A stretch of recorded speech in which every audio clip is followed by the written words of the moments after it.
All plastic is made from a type of molecule called as polymer. A polymer is a long chain of repeating unit. Sometimes other chemicals are added to this polymer to give the other properties of plastic like durability or flexibility. Most of the plastic used every day come from petrochemical source, which is fossil fuel, and they are not renewable. These plastics also do not break down naturally and have to be recycled in the long term. Because of this, the number of bioplastic being created increasing to avoid more environmental impact. According to Monica 2021, bioplastic is a plastic material that has been produced for renewable sources such as vegetable oil and fats, plant starch, sawdust, wood chip, straw, and recycled food waste.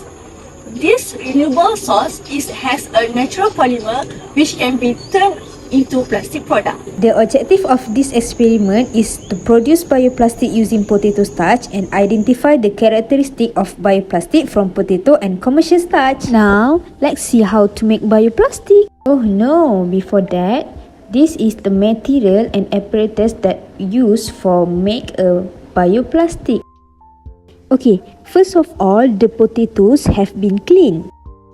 Then, peel it and dice into a small cube using a knife. After that, place the potato into a beaker, add some water, and then blend it until it becomes even. Next, filter the mixture over a beaker with gauze cloth. Cover it with aluminium foil and let it for 3 days. Afterward, the starch appears at the bottom of the liquid. Then, to get the starch, fungi was removed. The liquid have strained and leaving the starch at the bottom. And the potato starch was transferred to aluminium foil using a spatula. Then, it had been placed in an oven at the temperature of 50 Celsius to be dried. After 3 days, resulting in light brownish lumpy powder. From it, the potato starch obtained was matched using pota and pasted to become even powder. Then, weigh on aluminium foil using a digital balance to obtain 5 grams. Prepare 100 ml of distilled water and 15 ml of glass straw. Then we may start. To begin with, the starch had been added to the beaker, followed by 100 ml of distilled water, and then stir it with a glass rod. Bring the beaker on a hot plate, heat, and constantly stir with the metal stir. At the same time, the thermometer is used to monitor the temperature. When the mixture reaches 85 Celsius, it begins heating for 20 minutes while constantly stirring. After that, add 15 ml of glycerol 5 minutes before the end of the 20 minutes. After 20 minutes, pour the solution into a petri dish until it reaches 45 grams on the digital scales. Then, for the final step, after 3 days dry, the bioplastic were obtained.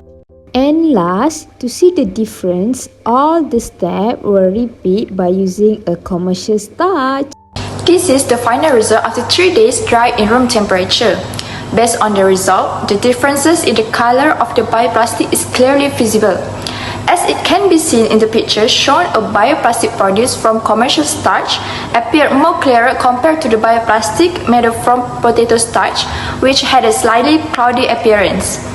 Therefore, this video shows the comparison of both bioplastic in terms of texture or its properties. As it can see through the video, once the plastic is dry, it becomes harder but will also retain a lot of its flexibility.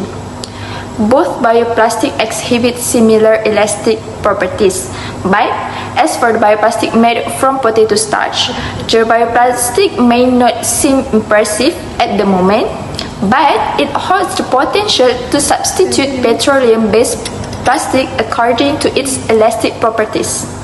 In this experiment, 2 types of bioplastic has been produced as shown in the video. It using 2 different sources of starch, which are commercial starch and starch extract from potatoes. Potato was used because potatoes are rich in starch. According to Activist 2021, Starch-based bioplastic are considered more environmentally friendly than traditional plastic because it derives from renewable resource. Moreover, creating bioplastic is easy with potato starch because it easily obtained. But other than potato, tapioca starch also can be used because it has a high degree of purity and can be used to produce transparent, glossy bioplastic.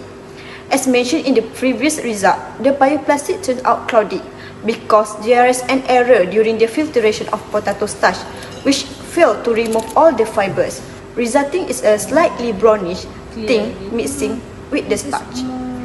During the process of bioplastic, glycerol has been used as one of the most important ingredients. So what is the function of glycerol here? Glycerol actually is a plasticizer, which means it enhances the flexibility and moldability of the bioplastic material. It also helps to reduce the brightness of bioplastic and improve their overall mechanical properties. Next, according to FIE3153, the process involved in the production of bioplastic starch retrogradation. In starch retrogradation, especially with amylase molecule, a double helix structure forms due to increase the hydrogen bonding when the starch solution cools down. Starch gelatinization infused by water and plasticizer turns starch into the thermoplastic material for bioplastic. To make bioplastic, the gelatinizing solution is deposited on a surface, dried in an oven, and undergoes retrogradation to create a solid film. This process is called casting technique, which can be seen to obtain desired shape in a molding. For example, due to potato starch and glycerol was mixed, allowing it to dry, become a bioplastic based on the shape of the petri dish. In conclusion, it clearly showed that this experiment achieved the state objective, the environmentally friendly process in line with the trend of sustainable alternative, showing that potato starch can serve as a viable source of bioplastic due to its biodegradability and easy accessibility. This bioplastic referred to the specific characterization of it, including elastic, durability, strength, etc. As a result, all findings should be evaluated considering the material used. Thank you.